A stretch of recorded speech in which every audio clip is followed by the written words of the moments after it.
Share বাজারে তো আমরা সবাই লাভ করতে চাই, তাই না? কিন্তু কোন কোম্পানিতে ইনভেস্ট করা নিরাপদ? চলুন আজ আমরা একেবারে একজন ফিনান্সিয়াল ডিটেকটিভের মতো হয়ে উঠব আর দেখব ঢাকা স্টক এক্সচেঞ্জের কোম্পানিগুলোকে ভেতর থেকে কি করে বিশ্লেষণ করা যায়। আচ্ছা, আপনার সাথে কি এমন হয়েছে কখনো যে একটা স্টক দেখতে খুবই ভালো লাগছে, সবাই বলছে এটা বাড়বে, কিন্তু মনের মধ্যে একটা খচখচানি, যদি ভেতরে কোনো সমস্যা থাকে? এই ভয়টা কিন্তু প্রায় সব বিনিয়োগকারীরই। তো চলুন আজ আমরা শিখব কিভাবে এই হাইপের আড়ালের আসল খবরটা বের করতে হয়। তো আমাদের আজকের গোয়েন্দা অভিযানের পরিকল্পনাটা কি? আমরা মোট ৩টা সূত্রের উপর ফোকাস করব। কোম্পানির মালিকানার ধরন, তাদের ঋণ শোধ করার ক্ষমতা আর জরুরি অবস্থা সামলানোর প্রস্তুতি। সবশেষে আমরা একটা সহজ চেকলিস্টও বানিয়ে নেব। আসল সমস্যাটা হলো অনেক কোম্পানি বাইরে থেকে দেখতে দারুণ লাভজনক মনে হয়, কিন্তু ভেতরে ভেতরে এমন আর্থিক দুর্বলতা থাকতে পারে যা হুট করে কোম্পানিটাকে বিপদে ফেলে দেয়।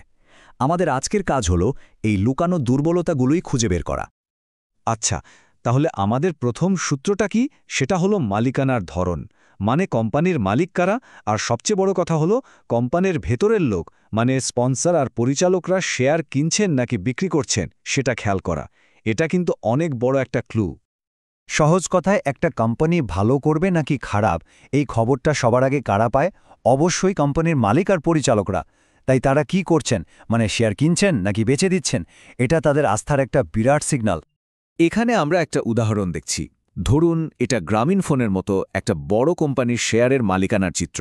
খেয়াল করে দেখুন, একটা বিশাল অংশ, প্রায় 60% আছে স্পন্সর বা পরিচালকদের হাতে, আর প্রাতিষ্ঠানিক বিনিয়োগকারীদের হাতে আছে 25%। এটা কিন্তু একটা খুব ভালো লক্ষণ, যা একটা শক্তিশালী মালিকানার পরিচয় দেয়। দেখুন, ব্যাপারটা কিন্তু খুবই সহজ। কোম্পানির মালিক বা পরিচালকরা, মানে যারা ভেতরের খবর সবচেয়ে ভালো জানেন, তারা যদি নিজের টাকা দিয়ে আরও শেয়ার কেনেন, তার মানে কি? মানে হলো তারা কোম্পানির ভবিষ্যৎ নিয়ে খুবই আশাবাদী। আর উল্টোটা যদি হয়, মানে তারা যদি শেয়ার বেচতে শুরু করে, তাহলে কিন্তু এটা একটা বড় রেড ফ্ল্যাগ। বুঝতে হবে জাহাজের ক্যাপ্টেনরাই হয়তো জাহাজ ডোবার আঁচ পাচ্ছেন। চলুন এবার আমাদের দ্বিতীয় সূত্রটা দেখা যাক। এটা হলো ইন্টারেস্ট টেস্ট, মানে কোম্পানি যে লোন বা ঋণ নিয়েছে তার সুদ ঠিকঠাক মতো দেওয়ার ক্ষমতা তাদের আছে কিনা সেটা পরীক্ষা করা। এটাকে বলতে পারেন কোম্পানির জন্য একটা কঠিন পরীক্ষার মতো। ইন্টারেস্ট কাভারেজ রেশিও বা আইসিআর নামটা একটু কঠিন শোনালেও ব্যাপারটা খুবই সোজা।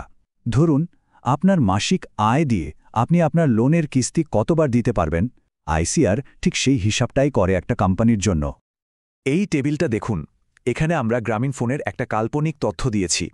কোম্পানি ব্যবসা করে লাভ করেছে ১,৪০০ কোটি টাকা, আর তাদের সুদ দিতে হবে ১০০ কোটি টাকা।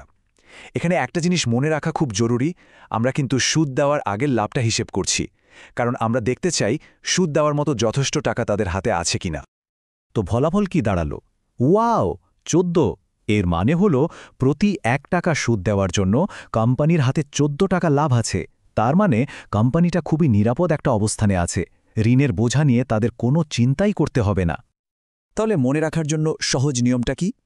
যখনই কোনো কোম্পানি দেখবেন, তার ইন্টারেস্ট কভারেজ রেশিওটা চট করে দেখে নেবেন। যদি দেখেন এটা ৪-এর উপরে আছে, তাহলে আপনি মোটামুটি একটা স্বস্তির নিঃশ্বাস ফেলতে পারেন। মানে কোম্পানিটা তার ঋণের সুদ দেওয়ার ব্যাপারে বেশ নিরাপদ অবস্থানে আছে। বেশ, এবার আমাদের শেষ এবং ৩ নম্বর সূত্র। এটাকে বলা যায় কোম্পানির ইমার্জেন্সি ফান্ড টেস্ট, মানে হঠাৎ কোনো আর্থিক সংকট বা খারাপ সময় এলে কোম্পানি সেটা সামাল দিতে কতটা প্রস্তুত তা আমরা এখানে দেখব। এই টেস্টটার নাম হলো কুইক রেশিও। সহজ ভাষায় এটা হলো কোম্পানির জরুরি তহবিল। ব্যাপারটা এমন যে হঠাৎ করে আপনার চিকিৎসার জন্য টাকার দরকার হলো। আপনার ব্যাংকে কি সেই পরিমাণ নগদ টাকা আছে, নাকি আপনাকে আপনার গাড়ি বা বাড়ি বিক্রি করার কথা ভাবতে হবে? কুইক রেশিও ঠিক এটাই মাপে। তো কুইক রেশিও কিভাবে হিসাব করে?